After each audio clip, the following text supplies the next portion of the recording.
Hello, everybody, and welcome to the Unstoppable Faithpreneur Tribe. We are here every Wednesday for the Mastermind, and I've got in the studio with me Henrietta Viljoen. Henrietta, do you want to tell us about what you're busy with right now, what projects you're doing until the end of the year? Well, I'm busy with my art and to fix up some of my paintings to get it sellable and to put it on art pals for the world to see. Yeah, and I'm not going to shut down because I've got a lot to do, and I'm behind in my course that I have to do with Jana, and I want to accelerate that. I want to get it further, and on January, I'm also 6th of January, I'm going to give a course, and I want also to work on that. So yeah, I've got a lot that I want to do through this December, and not perhaps I can go on, and that's my plans. Yeah. So not to stop working. Awesome. As for me, I've decided to take a breather from the 15th of December until the second week of January. So I'll start again in the third week of January, but I definitely need some time to rest and just get back to just resting into the Lord and asking if the vision is still aligned to what I need to be doing for the kingdom and God's vision for my life. So I'm definitely taking a rest from mid-December until mid-January with the business. But obviously I will still be posting some things as I have time and stuff, but I definitely want to shift my focus a little bit in this December to family and friends and just resting. So yeah, last week we did the Finding Yourself Again part 1, and tonight we are going to do part 2. And finding yourself is very important because it all comes down to what is your business foundation. And if you don't know yourself, you might be building the wrong building, or you might be working on the wrong ladder. And we don't want to end up in a place where we hate what we do, where we're not fulfilled. We want to be aware of ourselves, and we want to know ourselves well, so that foundation is very strong upon which we build our businesses and our faith as well. So let's just pray together. Lord Jesus, I thank you for this opportunity to be here tonight. Thank you for every woman that is listening in on the replay or live. Lord, thank you that we have this opportunity to learn and to grow our businesses and to have some koinonia with each other, and to learn from you as well how to align our businesses and our business principles with how you want us to run our lives. Lord, and I pray that each one of us might be a Proverbs 31 woman that is resourceful and that can provide for our families through our work. Lord, may you bless the work of our hands as we do that, in Jesus' name. All right. Okay, so last time, I actually forgot to go through this with you. And in the Finding Yourself Again pop-up training that I normally do, I have a workbook, and you do 5 days worth of training and then 5 days of homework. So I just want to go through day one's homework with you, and it's very important that we don't skip this, because this is the crux of the whole Finding Yourself Again training, is the homework parts. And I want you to either take a screenshot of this homework, or I want you to come back on the replay and just write down the questions and go and spend some time journaling. Now, the first one is your story. So your story can be used when you introduce yourself. It's also the story that you tell yourself, the narrative that you tell yourself. And it's important that we don't always talk about a negative story or a victim mindset story, that we tell a positive story, a story that can help us forward, not that that's going to hold us back. We can only research ways to change ourselves once we are aware of our weaknesses and our imperfections and have developed a healthy humility. When we reflect and explore ourselves, we look at what we know about ourselves in terms of our past, our present, and our future. And only then can we start putting these pieces together, which will be needed for personal development and also for growing our businesses. Self-knowledge helps us to understand why we function the way that we do. So I want you to write a story about your life to help you find some meaning and value in your experiences. And this will also help you to organize your thoughts, and you will grow from this exercise.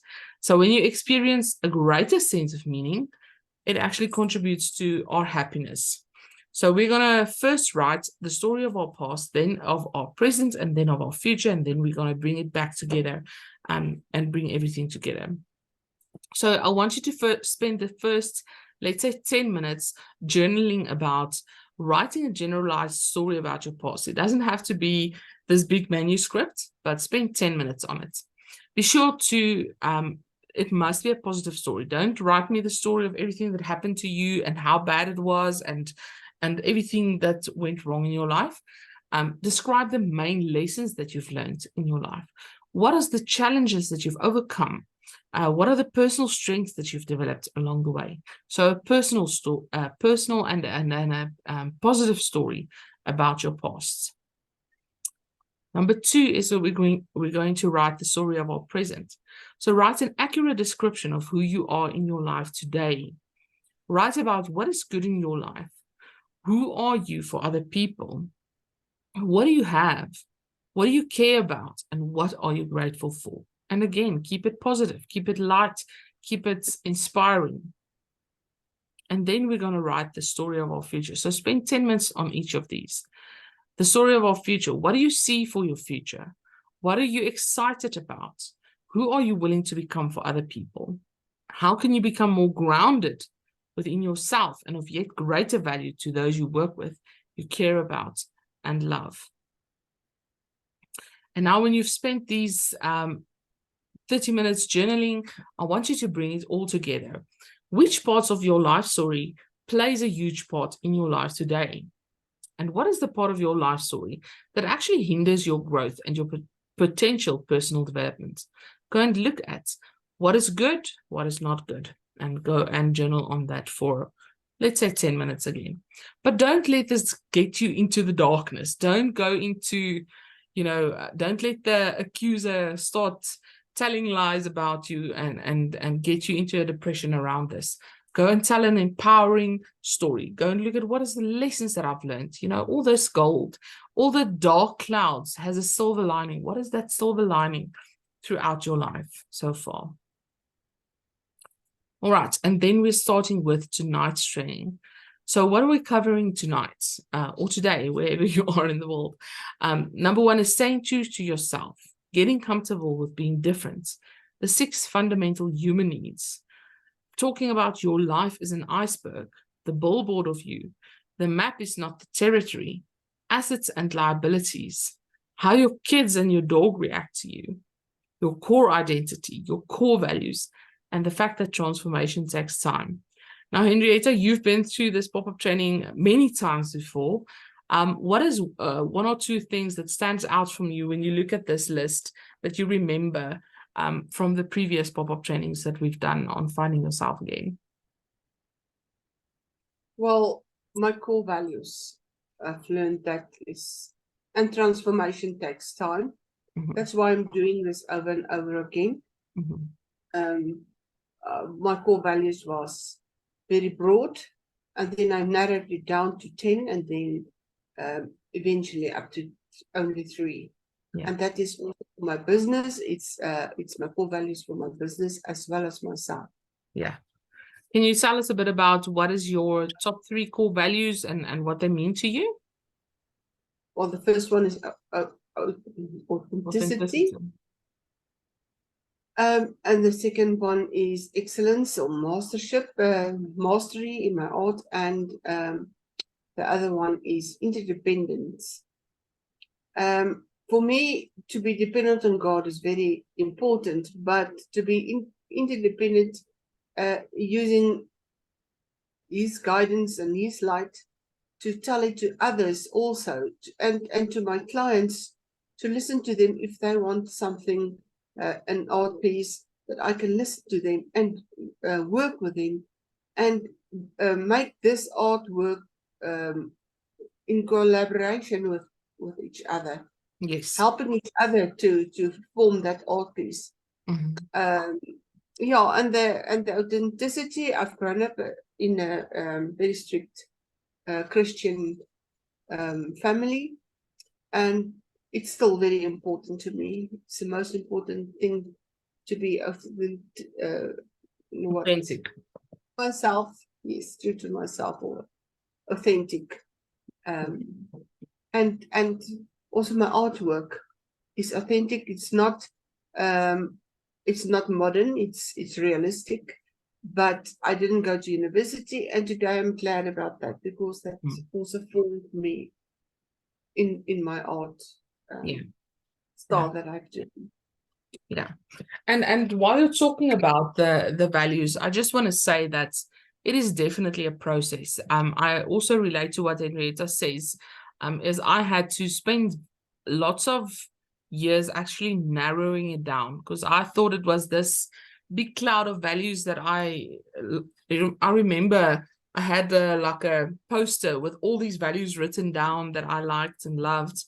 And with time, that's kind of narrowed down to what really is my values. And I think about 3 years into the journey only, where I really honed it down to my top 3.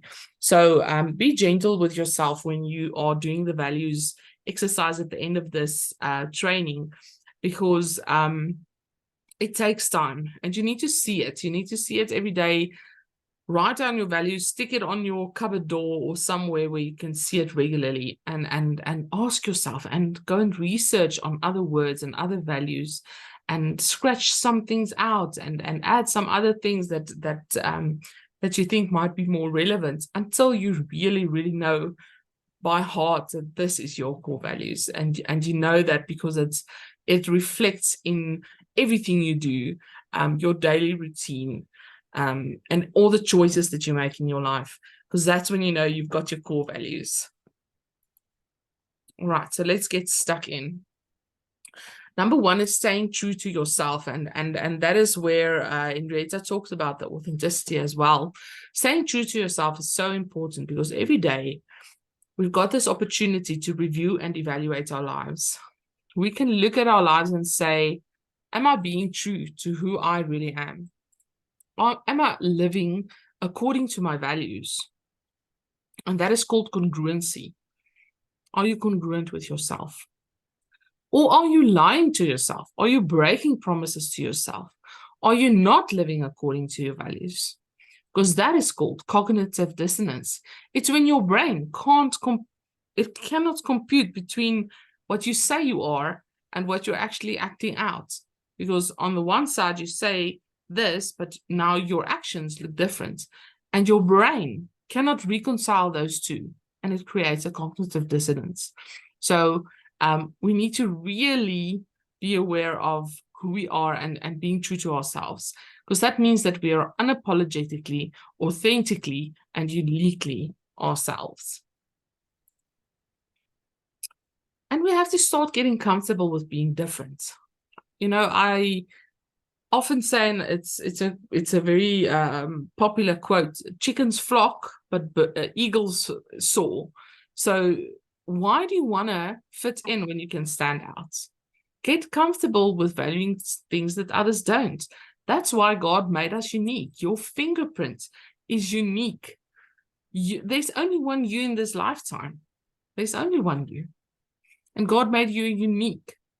You don't have to like the things that others do. You're as unique as your fingerprint. You can be different. What are these things that you're willing to suffer for in your life? So there's many things that I'm willing to do that Henrietta is not willing to do. Or there's many things that Henrietta is willing to do that I'm not willing to do. So find out, what is those things? What are those hard things that you choose, that you're willing to go through? that you're so passionate about that you're willing to sacrifice time, money, and energy to accomplish it. Someone else might say, Yana, I will never spend an hour every week giving training. I will never be able to do that. And for me, that is my heart that I choose, because for me, my heart is easy, because that is my passions and purpose. I love talking about personal development.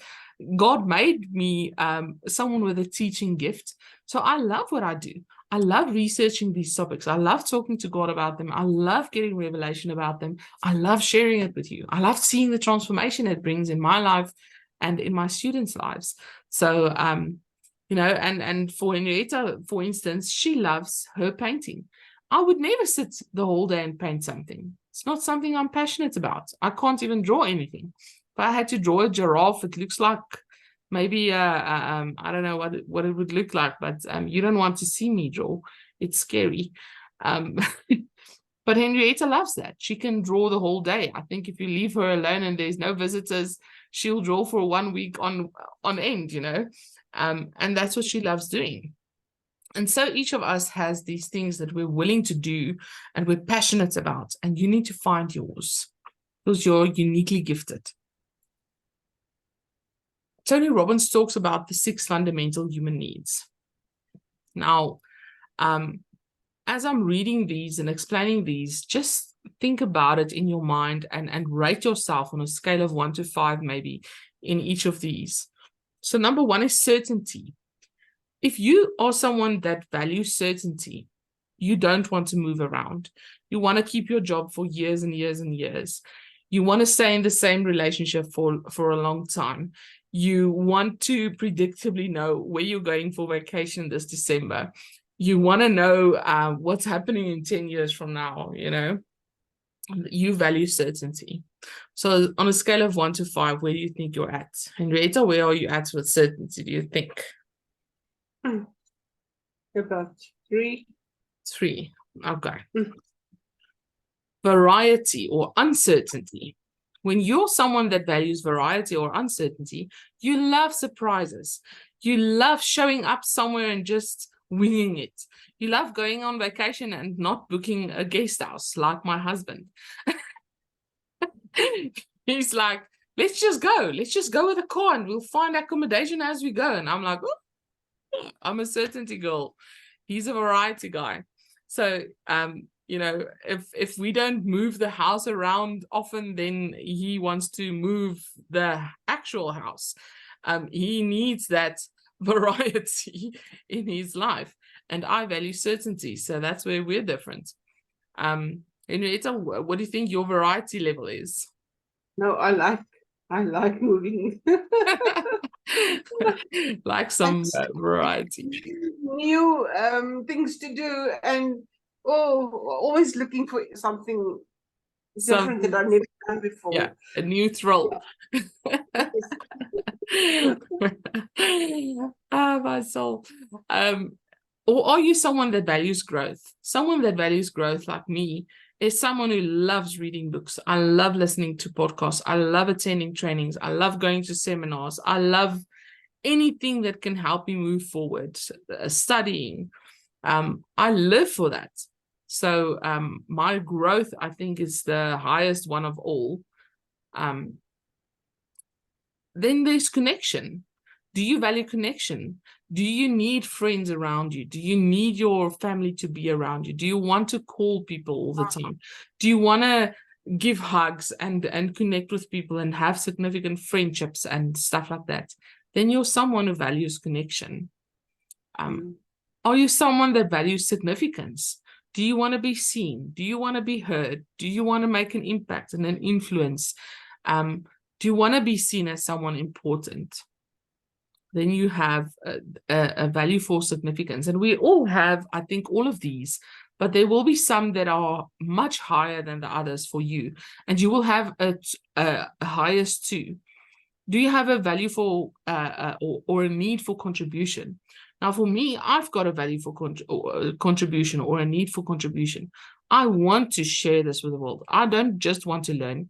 I want to give it out because I feel like if I keep it to myself, only I get the benefits. But if I share it, I multiply the benefits, and it's just so much more, you know, when I can share it with other people and they get transformed by it. So for me, I've got a definite need for contribution. So what would you say your highest two is, Henrietta? Yeah. Connection is very important, and growth very important. Mm-hmm. And I think contribution is also important to me. But the highest two, sure, connection and growth. Connection and growth. Interesting. Yeah. But I will think it over and do a replay definitely. to really over, because you can't in these few moments Mm. really think it out, and you have to do inner Introspection, yeah. Introspection, yes. For sure, for sure. I think for me, definitely growth and maybe kind of significance. I'm not sure. I'm not sure if it's significance, because I'm thinking of significance, contribution, certainty. Variety is definitely not high for me. If my life is mundane and the same every day, then it's great. I love certainty. I love to be predictable. I love to know what's going on tomorrow, 10 years from now. That's when you can ask Henrietta. I always make my plans 50 years. I've got 50-year goals, and people laugh at me. But I think that's where that need of certainty comes out in my life. I need to know what's going to happen in my life. You know, I want to plan. I'm a prolific planner. So I think connection is not very high on my thing. You know, I have trouble with staying connected with friends and family. Even with my household, I can get disconnected very easily because I value growth so highly that my connection lags behind, and I get lost in my own world instead of connecting. So I think definitely certainty, growth, connection, significance, contribution. My variety and growth is low, or my variety and connection is low. So, all right. And then go and think about the significant people in your life. Go and think about your spouse, your kids, people that really play a role in your daily life, and go and think about what are their needs, what are they top two. Because we need to be able to fulfill these needs for ourselves, as well as fulfill these needs for our significant others. So if you have this need for connection, Henrietta, you need to make sure that you develop some deep relationships with friends and family, and that you spend time with them in that way. If you value growth, you need to be booking yourself into seminars and courses and stuff so that you can grow. If you value contribution, then you need to go and see where you can be of service, and you need to do that. So go and think about what is your top two and what is your significant other's top two, and how you can meet those needs for them. So let's say your daughter is someone that likes variety, then surprise her from time to time with things that she wasn't expecting. Or maybe your husband has a need for significance, so give him some praise. Make sure that you make a noise when he comes home from work, or make him feel seen. Because if he values significance, then that is important to him. And in this way, we just fulfilling each other's needs and making sure that we are building relationships, and we're building a relationship with ourselves as well. We're keeping ourselves happy and content, not wanting to get these needs all the time from other people, but making sure that we fulfill these needs for ourselves, so that we don't always come to people empty. We come and we're satiated, and whatever we get is then an extra and a bonus. Because if we're always needy, then people are going to say, oh, I don't want to spend time with this person because he or she always needs this. Then it creates this negative energy. We need to be content by ourselves. And I think it's a quote by, what is that guy? Will Smith. Will Smith says, I'll be something like, I'll be 100% for me and you'll be 100% for you, so that we can be, so that we complete each other in a better way, or something like that. He said something like that, but it just comes down to, don't come with your emptiness and your spouse or your significant others in your life come with their emptiness and then we're just a bowl of emptiness. No, make yourself full and present yourself full, and make sure that you're filling other people's cups as well, of their needs. I hope I'm making sense. I'm struggling with my English tonight. All right. Your life is like an iceberg. So I hope you've seen Titanic before. If you haven't, there at the bottom of the screen is an iceberg. So what happens with an iceberg is, it's just a good metaphor to represent how much of ourselves we choose to reveal to others, because a typical iceberg has just a little bit of a tip of the iceberg above the surface, but there's a much larger part usually below the surface. So we can only see what's above the waters, but what lies underneath? So this largest and most influential part remains unseen below the surface. And in terms of your life, what are the parts that people see, that you let them see, that's above the surface? And what are the parts of you that people don't really see?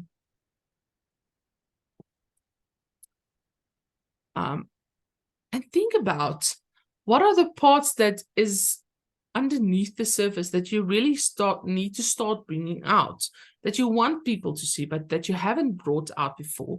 Like, let's say you're an expert in your field and you want to start creating an income from that as an entrepreneur. It doesn't help for you to know below the surface you've got this body of knowledge and you're so good at what you do, but nobody else knows it because you're not showing it.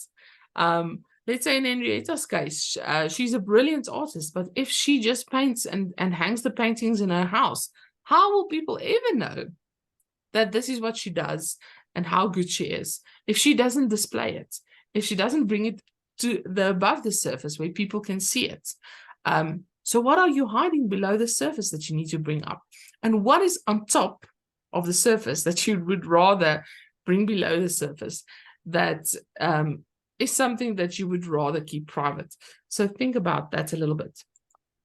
And I also talk in the in an analogy of a billboard of you. So your billboard of you is what you choose to advertise yourself as. So if there was a big billboard in the middle of town that represented you, what are you showing on your billboard? So make some changes to ensure that people don't judge you unfairly or make some false assumptions about who you are based on how you present yourself. Are you actually aware or mindful of how you're coming across to other people? What do you advertise on your billboard? What are you presenting to the world? Are you showing the parts that you want people to see to the world? And it's something we don't often think about, but it is unfortunately true that we do get judged by our cover. Don't judge a book by its cover. We do get judged by our cover. And we do get judged by what we show to the world. So make sure that what you're showing is what you want to show. Be aware of that and be intentional about what you're showing. If you have a social media presence, if you're an online entrepreneur, remember that now you're a public figure. People want to see your life. They want to see you succeeding. They want to see you celebrate when you are reaching milestones in your business, in your faith, in your personal capacity. If you're a public figure, then you need to share your life. You can't keep everything hidden. You will never gain influence and, a following if you keep hidden. You need to show. And with Henrietta, show your art. And with me, for instance, show your expertise. Otherwise, people will never see you as an expert. So that's one of the reasons why we're doing this masterminds, because I need to also show my expertise, show that I know a few things about a few things. Otherwise, how will you know that I know this? All right. Is it making sense, Henrietta? Yes, definitely. I'm thinking about my billboard. What are you thinking about? I want my billboard to say definitely I'm a Christian. Yes. And then the others I'm not sure, but yeah, I don't want to be, there's a lot that I don't want to be, and I must think about this. Mm-hmm. So I want, and what I want to advertise. Yes, for sure. But yeah, it's also introspection. Yes. Well, all of this, the finding yourself again pop-up training is a whole bunch of introspection. So what I always say is you can take it fast, you can take it slow. If it's too much, zoom out. If it's too little, zoom in. You can spend as much time on it as you want. But at the end of the day, whatever you put in, that is what you get out. So if you want more out of this, then you put more in, you journal a bit longer, and you spend some time on these concepts. And it will definitely be an investment in your future, because all of these concepts I've drawn from over 50 books on personal development, and I've curated all of the most important things that has really made a difference in my life as well. So yeah, if you really spend some time and you invest in this information, then it will really bring a return on investment. And I think Henrietta can definitely attest to that. Over the years, doing this, finding yourself again over and over and over again, every time we do this, there's something new coming up, something you haven't seen before, something you realize that you still need to work on, something you need to hone in on. And it's a process. It's definitely a process. So talking about the map is not the territory. Now, the map is not the territory is actually an NLP presupposition. Now, it's just a bunch of big words, but NLP is neuro-linguistic programming. It's made popular by Tony Robbins. That's the technique that he uses when he does transformation. And the map is not the territory, just means that your perception and my perception is totally different. Because I might be standing here on the map, and you might be standing there on the map. Can you see my cursor, Henrietta? Okay. So let's say there's a dam here and there's a building there. I'm standing from here and I'm saying to you, that's on the other side, the building is on your left and the dam is on your right. And you standing there and you're saying, no, the dam is on your left and the building is on your right. Who's right and who's wrong? The only person that can see this map fully is God.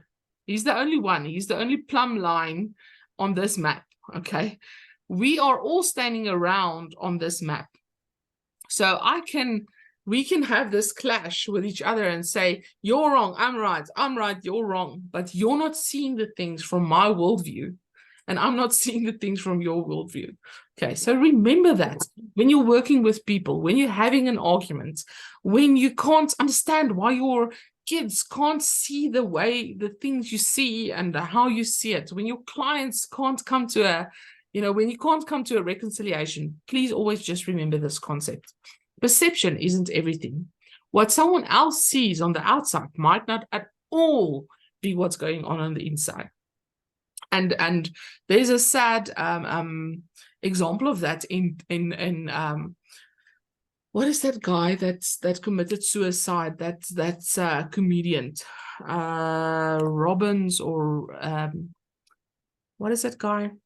Do you know who I'm talking about? William. Robin Williams. I mean, on the outside, you would never have guessed that guy was depressed. He was this comedian. He was this funny guy, amazing guy. Everybody loved him. And there he goes and commits suicide. And it just goes to show that what you see on the outside might not always be what's going on the inside. And how people perceive you could be totally different from how you perceive yourself. Okay? So we look at ourselves and we say, this is who I am, this is who I am. And then you go to your mother-in-law's house and she sees you totally different from who you think you are. And it's just a thing of worldviews. Weigh the perceptions and the definitions against what is realistic and fair. Remember that people go through different experiences. They have different upbringing. They have different values. They have different frustrations. They have a different set of beliefs through how they grew up and all those things. And we are never going to see eye to eye, all of us. We are so diverse. So just remember that when we're dealing with people. remember to stay realistic and fair. And when you're having conflict and when you're having this problems with people who are not seeing eye to eye, see if there are evidence for and against it, and see if you can't put yourself in someone else's shoes and reconcile through saying that I know that I'm different from you and you're different from me, and I see things different than you do, but we all ultimately need to look to God, because he's the only one that really knows everything. So I hope this concept makes sense. All right, let's talk about assets and liabilities. Now, while assets and liabilities do include our earthly possessions and our monetary value, it also includes the value of the work you do, the people that surround you, the enjoyment or the disappointment that you have to go through, and the value and the appreciation that you get from being who you are. So my question to you in this slide is, which of the people in your life, the habits, the attitudes, and the activities add to your life? Which ones are the assets? And which ones detract from your life? Which ones are the liabilities?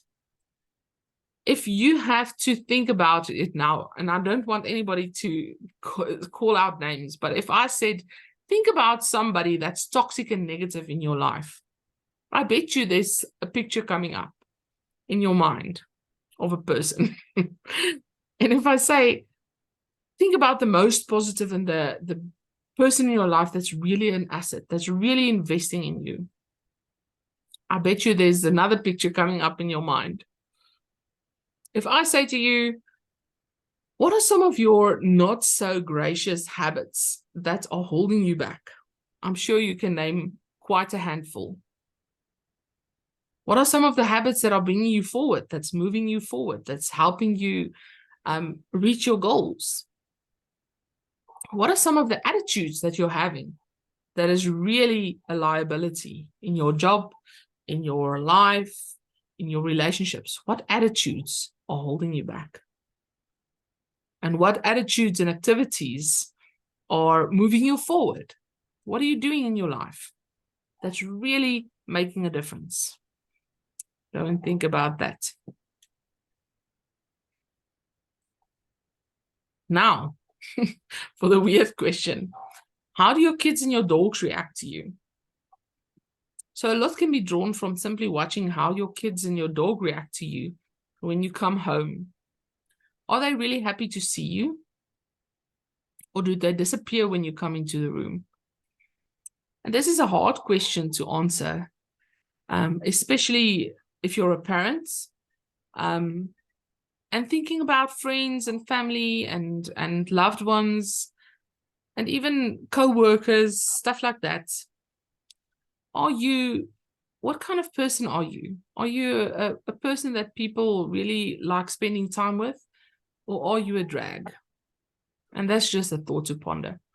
That is a hard question, and it's a question that each of us needs to answer personally and privately. But it is something worth spending time on. All right. Let's talk about core identity. So, Henrietta, if I had to ask you, what do you do for a living? What would you say? I'm an artist. Okay. And if I'm saying, okay, how are you? What are your behaviors, your preferences, your styles?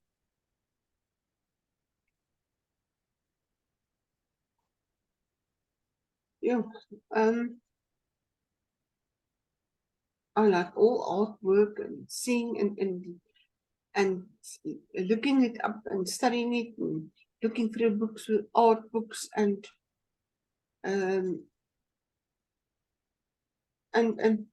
go through groups that have got art in it, and also my Christianity is also my Bible study, and it's so important to me and to grow as a Christian.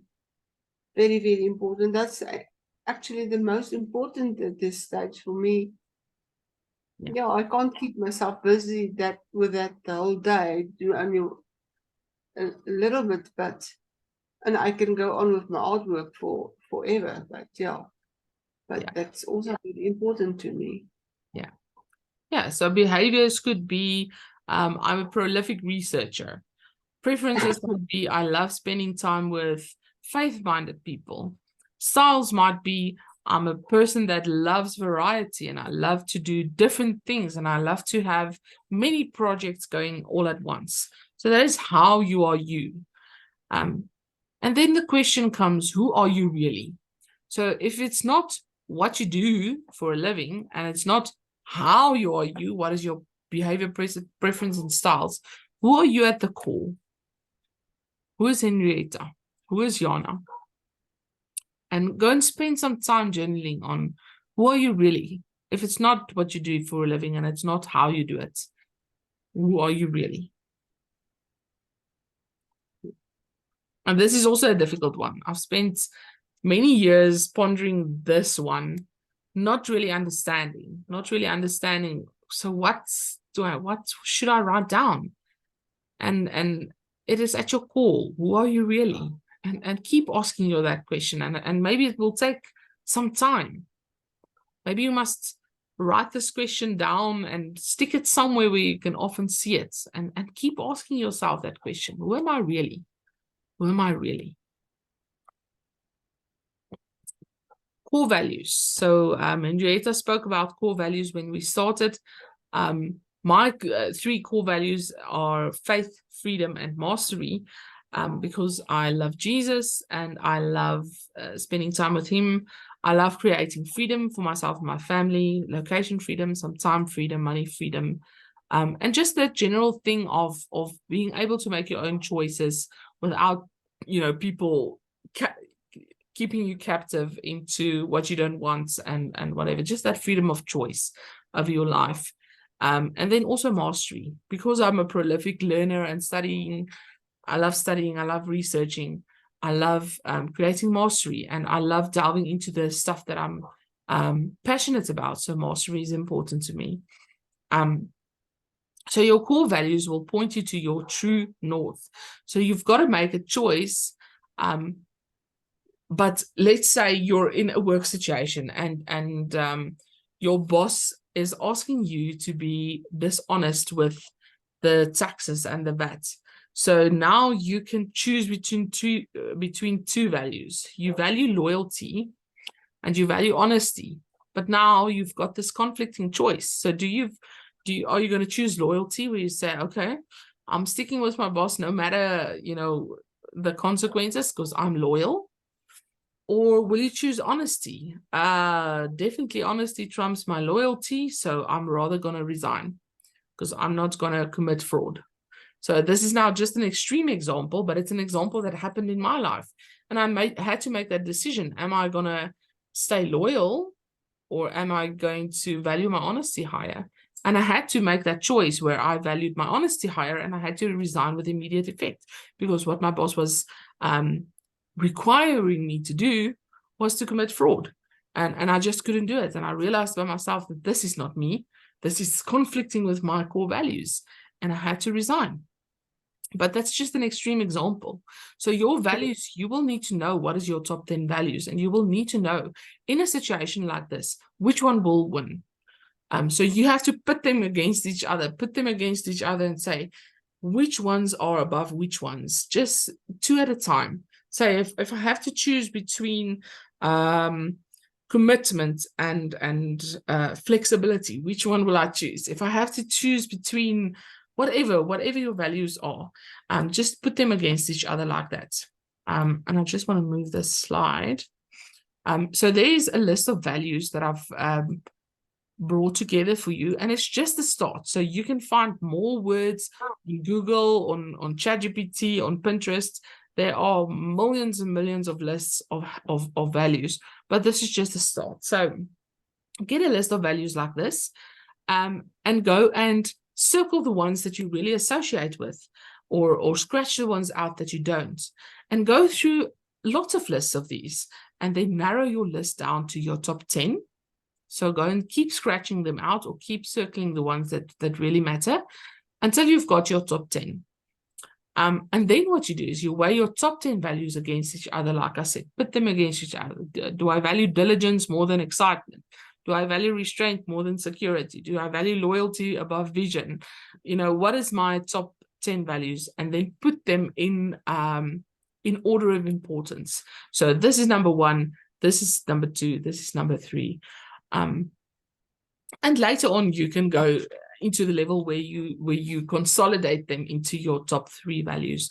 But there's just some examples: accountability, accuracy, achievement, adventurousness, authenticity, ambition, assertiveness, balance, belonging, boldness, calmness, carefulness, challenge. So there's many, and go and search for more lists if you want to. Go and screenshot this if you really want to go through this list. Like I said, it's just the start, but constantly go through lists of values until you really know that you found your top 10. So that's the homework for day 2. So I want to say, transformation takes time. It took you years to get where you're at today. So this finding yourself again training is a 5-day training, and you're not going to fix your life in 5 days. It takes lots of time. And it's not like continuous time, like it's going to take me out 8 hours a day or whatever, but it takes time. It's a journey of growth. It is like an onion that you peel piece by piece by piece. So all these slides that I'm sharing with you in the Finding Yourself Again training is just a wake-up call. It's just an introduction. It's just a, hey, there's more to life than what you're doing right now. Okay, just the subject headings. So the information that I've brought together in the Finding Yourself Again training, well, I said 50 books, but all of the knowledge that I've read up until that point where I created the Finding Yourself Again stuff took me 6 years and 650 books, various courses, certificates, diplomas, to be where I was when I created this. And you can get there. You can get there eventually, or there is a shortcut. You can hire a mentor. You can hire a mentor that says, instead of taking 6 years, taking 7 years, why don't you work with me? And I will teach you what I've learned in 7 years in let's say a 1-year course or a 6-month course or a 6-week course. And you condense that knowledge for that person. And they don't have to spend that much time. You get to get an income from that. And that is a valuable exchange, because if you can save me 10 years of my life by doing 1 year of training with you, obviously I'm going to consider it. So it's just, what do you value most? Do you value your time most, which you can't get back? Time can never replenish. Or do you value your money most? Money can be replenished. You can always have more money, but you can never get back your time. So that's something to think about. All right. So we're done for tonight, Henrietta. Any questions that comes up or anything you want to share, any feedback? No, not really. But I'm thinking I have to go through this again, and I think it will be valuable for me to think everything over again. Mm-hmm. The core values is for my business, but is it true to for my own life also, the 3 from out of the 10? And I find that a lot of the values are actually the same. Mm-hmm. And if you, and then you can, between it, you can make it less and less and less until you've got your own values that you abide by. Yeah, for sure. I think I started out with a list of 12, and then I challenged myself to make it, my top 3. So I had to merge, I had to group them into, this is this group, this is this group. And then I realized that they are actually a top 3. Mm-hmm. And when I really get a word that represents all of those, let's say 4 values in my 1 quadrant or whatever, and that's the way I was able to really hone down on my top 3. Because the reason I say 3 is that it needs to be on top of your mind. It's not something that you need to suck out of your thumb and think about and whatever. It needs to be, if someone wakes you up in the middle of the night and asks you, what is your top 3 values? You need to be able to say it. Because if it's not that clear to you, it's not going to really matter in your life. And your values is where everything comes together, that you plan your daily routine, your decision making. It really makes a big difference to really know your values. And I also want to touch on what Henrietta just said, is now she knows her top 3 business values, but is she sure of what is her personal values? And what I want to say is, in this pop-up training, this Finding Yourself Again pop-up training, I focus on the personal. When we get to the rock bottom to rock solid pop-up training, which is also a similar training than this, but it's more business oriented, I ask the same questions again. I ask you to write a story, the past, present, and future, of your business. I ask you to ascertain the top 10 values or the top 3 values of your business. I ask you to go and look at your goals, your vision statement, your mission statement for your business. So it's 2 edges of the sword. This is your personal side. The Finding Yourself Again side is the personal side.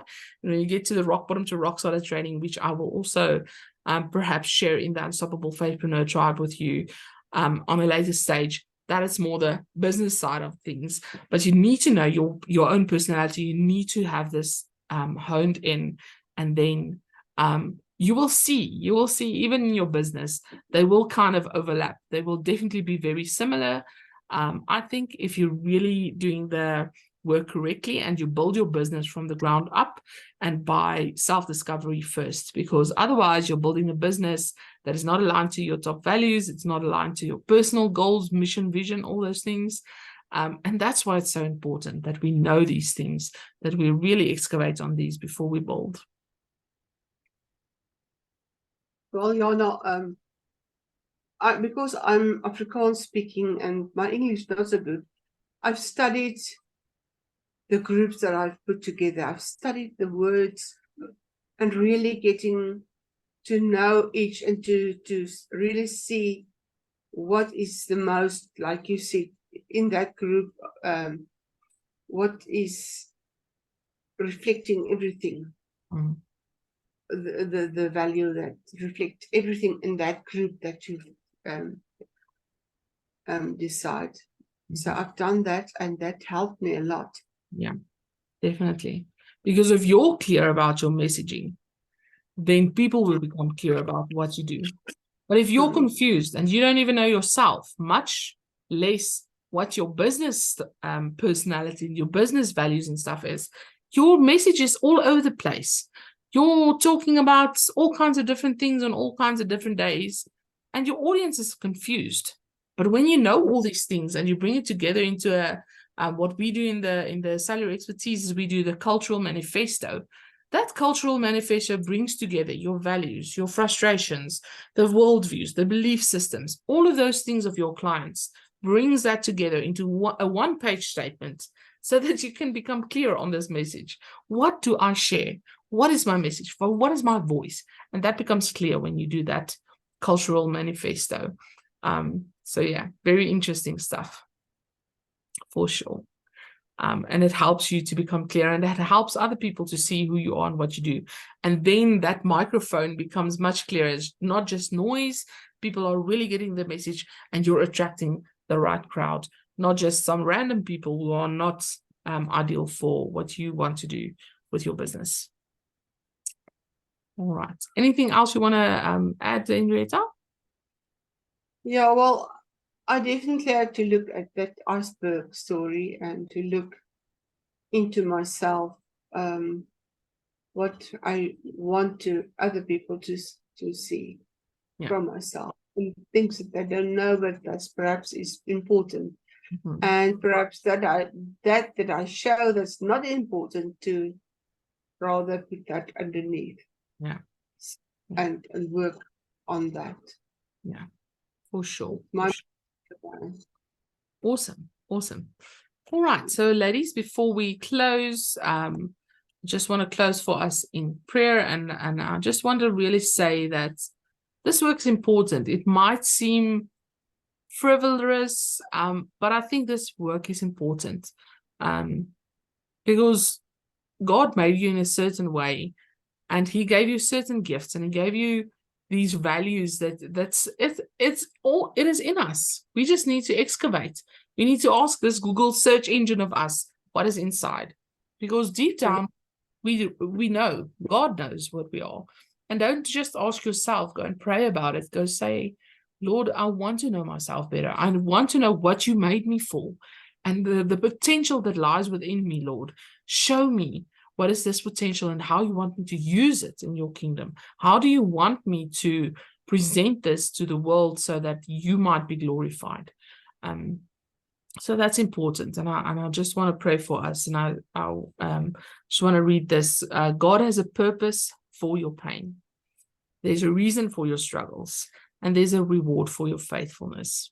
So let's close our eyes.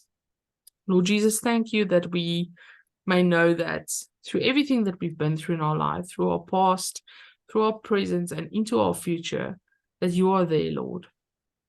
That you've written our names on the palm of your hand, that you've planned our days even before we were born, Lord, that you know what you made us for, and that you know what our purpose is. And that if we want to know what is our purpose, that we come and ask you, that we come and spend time with you. Holy Spirit, might please work in us and reveal to us the thoughts and the will and the heart of the Father, so that we might come into alignment in our personal lives, in our businesses, and through serving our clients, that we do it in a way that pleases you. Because ultimately, we are here to bring you glory. That's the only reason we are here. And we want to do that. And we want to be good and faithful servants. So would you please reveal to us, and please come have intimacy with us, the way we're stepping nearer to you, Lord. Thank you that you're moving closer to us as well as we come into intimacy with you. And Lord, may we not neglect that time that we spent with you, early maybe in the morning, or that special time that we have with you. Let us always remember that, we get to spend time with the creator of the universe, and let us not take that for granted. In Jesus' name, amen. All right. Okay, ladies. So we'll see each other again next week then for part 3 of this 5-part series. So I hope you enjoyed it, and we'll see each other again.